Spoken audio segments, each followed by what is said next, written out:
L'image que vous voyez sur votre écran, c'est l'image en direct de Beyrouth, avec cette montée de fumée. Vous le voyez, c'est une image qui est captée par nos équipes sur place, en direct à Beyrouth. Pourquoi il y a cette fumée?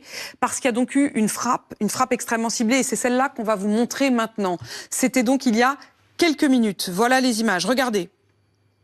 Vous l'avez vu, une image au rez-de-chaussée d'un immeuble qui a été ciblé, visé, et c'est pas du tout n'importe quel immeuble, Patrick. On est dans le quartier de Sainte-Thérèse, on commence à connaître maintenant la géographie de Beyrouth.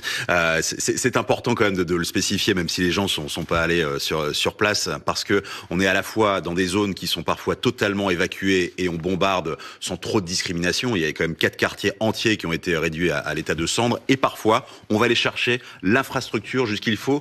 On avait ce week-end une frappe sur une chambre d'hôtel, la chambre du dessus, la chambre du dessous étaient nickel et pouvaient servir à la réservation pour le lendemain. Là, on est juste sur un rez-de-chaussée. C'est une banque, c'est la banque Kard El-Qassam, c'est une banque de financement du Hezbollah, tout simplement.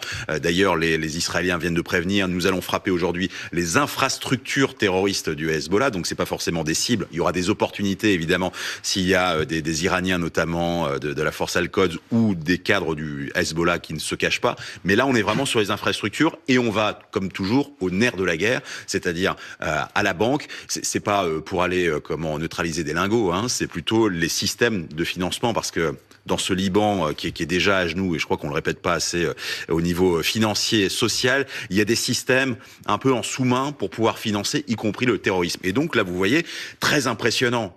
À 2 titres, c'est ça tape fort, ça fait beaucoup de fumée parce qu'il y a comment le ciment méditerranéen qui part dans tous les sens.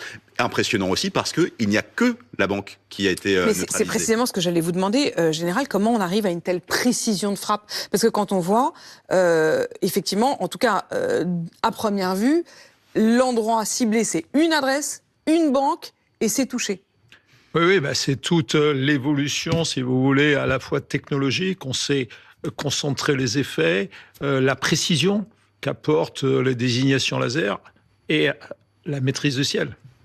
Mais ce qui est étonnant, c'est que sur les images, alors pardonnez ma naïveté, on a presque l'impression que l'explosion vient du ras du sol. C'est-à-dire, comment est-ce qu'on fait pour toucher le bas d'un immeuble alors que c'est un missile qui est censé être envoyé du ciel? C'est une précision métrique.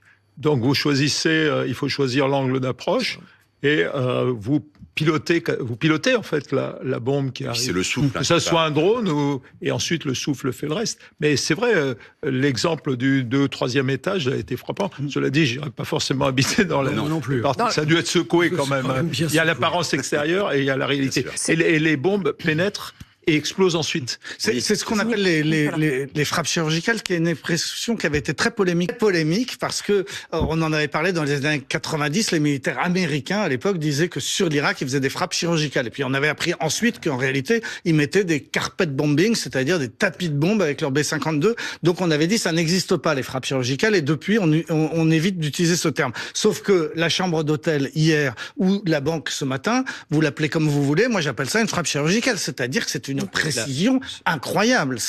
On est capable, effectivement, aussi bien à Téhéran qu'à Beyrouth, on est capable de détruire une chambre à coucher sans faire trop de dégâts dans le salon.